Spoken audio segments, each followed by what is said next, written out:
vamos a ver los elementos básicos para la conceptualización del desarrollo. Para ello vamos a distinguir entre ontogénesis y filogénesis. La ontogénesis es el proceso de desarrollo de un ser vivo desde la formación del huevo o cigoto hasta que llega al estado adulto, y se divide en etapas.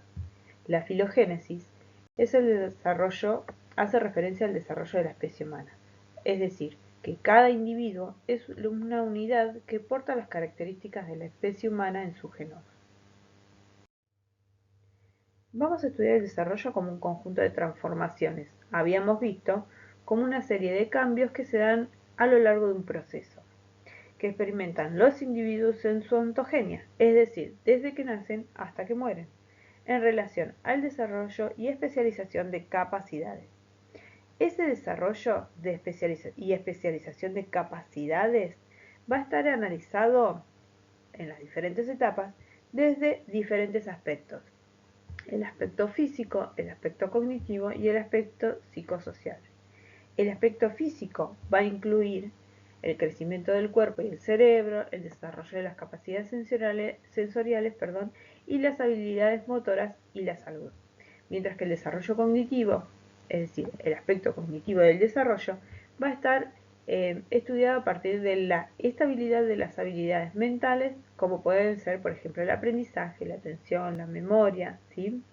Mientras que el desarrollo psicosocial va a estar estudiado a partir de la estabilidad de las emociones y la personalidad y las relaciones dentro de cada una de las etapas del desarrollo.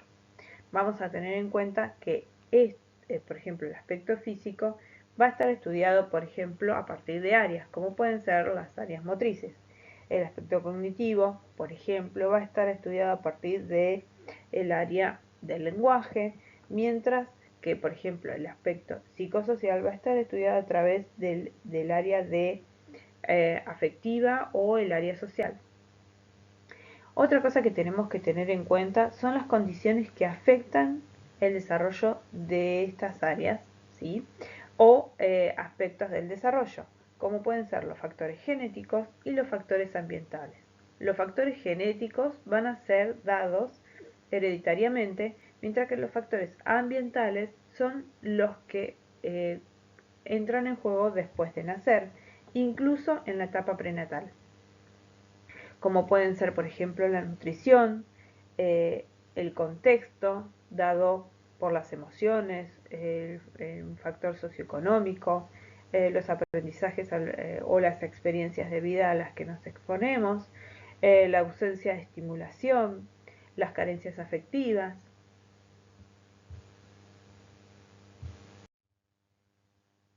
Entonces, vamos a estudiar el desarrollo desde las diferentes etapas del desarrollo, desde los principios del desarrollo y desde los cambios. Cambios que son cualitativos y cuantitativos, o sea que se pueden cuantificar, ¿sí? O que se pueden describir. Cambios normativos o cuasi normativos, es decir, cambios compartidos por, por un grupo de personas o por todas las personas que conforman la especie, y por los factores endógenos y exógenos que intervienen en esos cambios, es decir, los factores internos y externos que se ponen en juego para que esos cambios se produzcan. Ahora, esos cambios, las etapas y los principios van a ser leídos desde los aspectos biológicos o físicos, aspectos socioafectivos o psicosociales y el aspecto cognitivo. Dentro de los factores que intervienen en el desarrollo tenemos los individuales, que son los factores endógenos, y los contextuales, que son los factores exógenos. Dentro de los factores endógenos vamos a ver el temperamento, la herencia genética, la forma de interacción, tiempos madurativos, personalidad. Dentro de los factores exógenos podemos encontrar la época histórica, la familia contexto. Hablando de contexto vamos a tener en cuenta el mesocontexto y el macrocontexto. La posición socioeconómica, cultura, origen étnico, acontecimientos compartidos o inusuales, como pueden ser uno de los ejemplos que di en una de las clases, por ejemplo, una guerra que se suceda o, por ejemplo, la pandemia, ¿sí? las influencias en periodos críticos o sensibles. Esto hay que tener en cuenta que no todos los autores lo toman de la misma manera. El periodo crítico, por ejemplo, no va a ser desarrollado de la misma manera desde una perspectiva etológica que desde una perspectiva genética o desde una perspectiva histórico-cultural. Si hablamos de las etapas del desarrollo, debemos saber que no hay un momento específico en la vida en el que se produce un salto de una etapa a otra, sino que los periodos de la vida están asociados a acontecimientos físicos o sociales, pero siempre son entendidos a través de construcciones sociales. Es decir, que el desarrollo se considera a partir de la consecución de etapas, ¿sí? Y cada una de estas etapas tiene características particulares en relación a los cambios que se dan dentro de ellas. Tenemos que tener en cuenta también que no hay una demarcación precisa entre una y otra, ¿sí? Sino que este pasaje de una etapa a otra tiene que ver más bien con cambios o construcciones culturales o sociales, como por ejemplo el inicio de la escolarización. Otra cosa que tenemos que tener en cuenta es que esta división de etapas responde a una necesidad teórica, es decir, los diferentes teóricos hacen estas divisiones para poder generar estudios sobre la psicología evolutiva, o sea, organizar sus estudios en relación a la psicología evolutiva. Por eso vamos a ver que hay variedad entre los diferentes teóricos en la presentación de las etapas. Para tener en cuenta las etapas de desarrollo vamos a tomar a 3 autores para comparar. En el texto de Papalía y otros sí presentan la etapa prenatal, la infancia, la niñez temprana, niñez intermedia, adolescencia, adultez temprana, adultez intermedia y adultez tardía. Palacios en sus textos presenta la prenatalidad, la primera infancia, el periodo previo a la escolaridad, el periodo de la escolaridad, la adolescencia, la madurez y la vejez. En cambio, en el texto de Paladino, la etapa presenta la etapa prenatal, la infancia, la niñez, que está dividida en una niñez temprana, una niñez intermedia y una niñez posterior, la adolescencia, que se divide en preadolescencia, primera adolescencia, adolescencia posterior, la adultez y la vejez. Vamos a ver que la etapa prenatal es el periodo que dura aproximadamente 9 meses. Se extiende desde el momento de la concepción hasta el alumbramiento. Es la etapa del desarrollo más vertiginoso en toda la vida del hombre. Y la infancia es la etapa que cubre el periodo entre el nacimiento y el primer año de vida. Esta etapa el bebé empieza a generar ajustes al medio ambiente físico y social que lo rodea.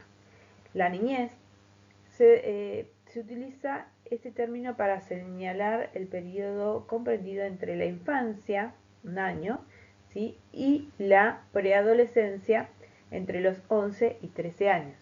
Es la etapa en la que el niño aprende a dominar su ambiente, la adquisición del lenguaje y el progreso en las funciones intelectuales, que permiten un mejor ajuste a las condiciones del medio. Se la divide en 3 etapas, como ya habíamos dicho: la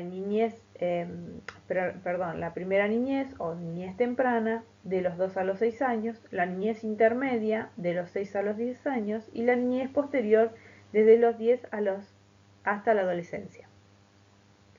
Después vamos a ver que la adolescencia se inicia con la pubertad y se extiende hasta cerca de los 25 años. Las edades son aproximadas, ¿sí?, en todos los teóricos. Cuando presentan sus teorías, siempre las edades son aproximadas, porque todos los teóricos responden al concepto de que no hay rigidez. Las etapas no presentan edades rígidas, sino que las edades que se presentan son estimativas. Bueno, decíamos que se extiende la pubertad hasta cerca de los 25 años. La pubertad, ¿sí?, es la madurez sexual y se ubica alrededor de entre los 11 en las niñas y los 12 años en los varones. Se considera distintos periodos en la adolescencia. la preadolescencia, que va desde los 11 o 12 a los 14 años, la primera adolescencia, desde los 14 a los 16 años, y la adolescencia posterior de los 17 a los 25 aproximadamente. Este último periodo también se lo conoce como juventud madura. Después tenemos a la adultez, que se inicia entre los 25 años y se extiende hasta los 65 años aproximadamente. Esta etapa de la madurez, se la conoce como la etapa donde se da la madurez social, espiritual, psicológica, laboral, etc. Vamos a ver que en el texto de Palacios hace, retoma estos mitos sobre las etapas y los trabaja un poco. Ahora vamos a pasar a ello. También la vejez, como la última de las etapas, que también es conocida como la tercera edad o la etapa del geronte.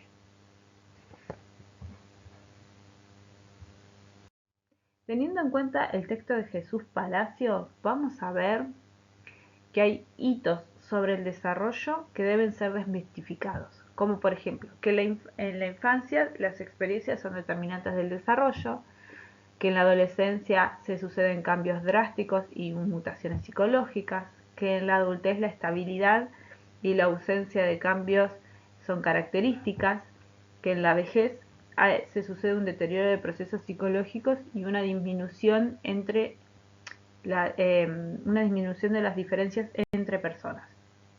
Bueno, veamos. En la infancia, gracias a la plasticidad que presenta el psiquismo humano, podemos decir que las experiencias infantiles tienen gran importancia en el desarrollo, pero no lo determinan. Son más determinantes las experiencias estables que las precoces. Es decir, que una experiencia que tiene una duración a lo largo del tiempo, va a dejar una huella mucho más marcada en el desarrollo de una persona que una experiencia que se sucedió de manera esporádica, por más buena que haya sido. En la adolescencia vamos a ver que es una etapa de grandes cambios, pero estos cambios no tienen que ver con una ruptura con lo que se venía sucediendo, al contrario, sino que estos cambios y estas mutaciones psicológicas van a ser en relación a una historia evolutiva personal. Con respecto a la adultez, podemos decir que es una etapa de cambios que son trascendentes para el resto de la vida. No hay una estabilidad y ausencia de cambios, sino que los cambios a los que se accede en esta etapa, por lo general son cambios que se van a dar a lo largo de mucho tiempo, son más estables. Como por ejemplo la elección de una pareja, la paternidad, la decisión o la elección profesional, ¿sí? En relación a la vejez podemos decir que si la persona tiene la capacidad de adaptarse, está abierta a seguir transitando cambios psicológicos positivos. También tenemos que tener en cuenta que hay una diferenciación interindividual, ¿sí?, que va a ser mantenida a lo largo del tiempo y que incluso hay rasgos que se acrecientan o potencian con el tiempo. En el desarrollo humano interaccionan permanentemente la herencia y el ambiente. La herencia determina los límites, por ejemplo, deficiencias biológicas en el aparato orgánico, y el ambiente concede o restringe las oportunidades y los estímulos adecuados para su desarrollo. La cuestión no pasa por la controversia u oposición, sino por establecer la relación entre la herencia y el ambiente, ya que uno permite el desarrollo del otro. Si bien hay ciertos rasgos que dependen de la herencia, el desarrollo se logra en un ambiente adecuado. El componente heredado, innato o genético llega a nosotros a través de la filogénesis, para influir en nuestro desarrollo ontológico. La filogénesis, que son los rasgos y características que aseguran la supervivencia de la especie, remite a la evolución de la especie y queda asentada en el código genético que nos es heredado, mientras que la ontogénesis refiere a los procesos evolutivos que atraviesan cada persona.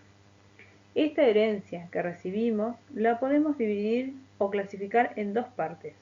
Por un lado tenemos el contenido cerrado, que viene inscrito en nuestro código genético, que se da en todos los sujetos por igual, es decir, que son cosas compartidas por toda la raza humana, como por ejemplo las características morfológicas, la indefensión al nacer o la bipedestación, y el calendario madurativo, es decir, el tiempo previsto para que se sucedan ciertos desarrollos, como por ejemplo los cambios relacionados a las etapas del desarrollo.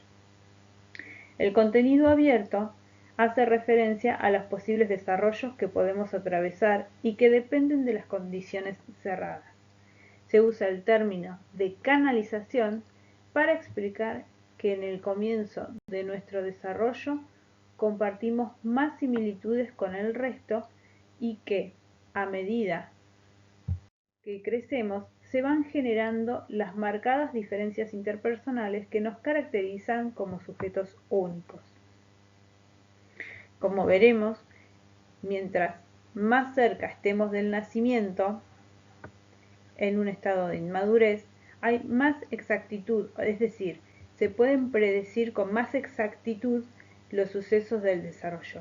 Mientras más nos alejamos hacia la madurez, hacia el estado de madurez, es menos predecible y el perfil psicológico está más diferenciado entre los sujetos.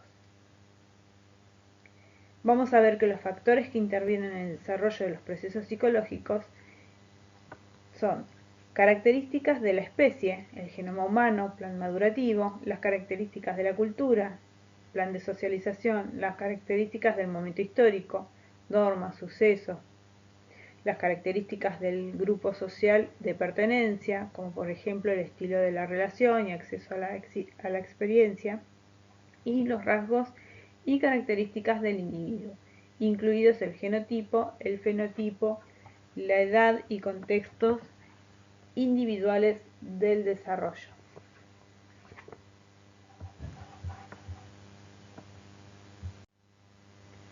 Vamos a ver que el genotipo es el conjunto de caracteres transmitidos hereditariamente, tal como está definido por los genes.